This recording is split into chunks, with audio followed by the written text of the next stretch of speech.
Grabe mga idol, ang ganda ng pinakitang performance ni kabayan Jordan Clarkson sa kanilang naging laban kontra sa top seeded sa NBA ang Cleveland Cavaliers.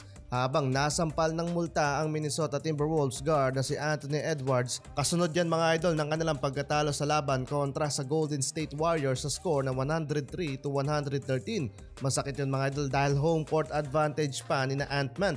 Frustrated mga idol si Edwards sa nangyari at doon sa mababang performance daw na mga referee, calling it terrible. Hindi rin natuwa si Anthony Edwards sa mga penalty sa kanilang dalawa ni Julius Randle for being stronger daw kaysa sa kanilang mga nakakalaban. Maraming reklamo doon mga idol si Anthony Edwards sa post-game comments. Ayon sa NBA, hindi daw maganda at hindi nararapat yung mga salitang ginamit niya, lalot na yung pambabastos niya sa mga referee during post-game media.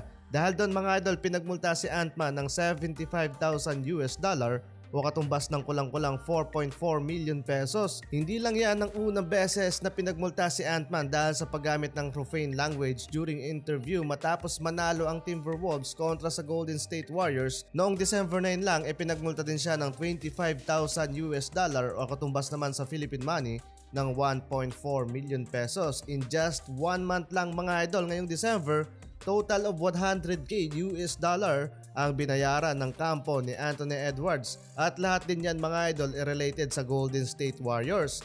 Habang si Steph Curry naman mga idol hindi natuwa sa isang fans matapos niyang ibigay ang kanyang game-worn shoes kontra sa Minnesota Timberwolves. May kita sa camera na sumisigaw itong si Stephen Curry sa isang fans habang naglalakad pabalik sa locker room. Hey! No!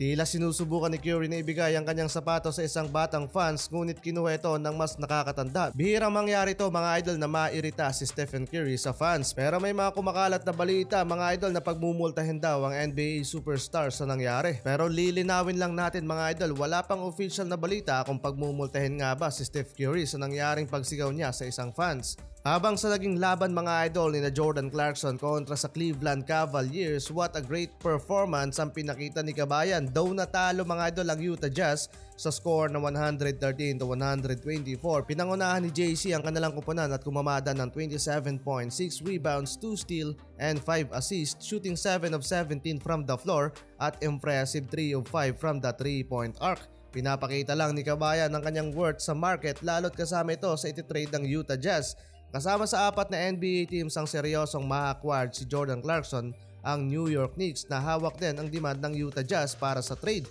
na mayroong 3 first round pick at 4 na second rounder sa next 2 NBA draft. Isang pick dyan ang maaaring offer ng New York Knicks plus etong prospect and rookie star na si Tyler Kolek para makuha si Jordan Clarkson. Pero may 3 NBA teams pa ang may malakas na interest kay JC, kabilang ang Lakers, Denver Nuggets at LA Clippers. Pero pinagmulta din mga idol ng NBA sina Jordan Clarkson, Ron Holland at Paul Reed. Kasunod yan mga idol ng court altercation during the Jazz and Detroit Pistons games. 35,000 para kay JC, 25,000 naman para kay Ron Holland at Paul Reed with 50,000 na multa.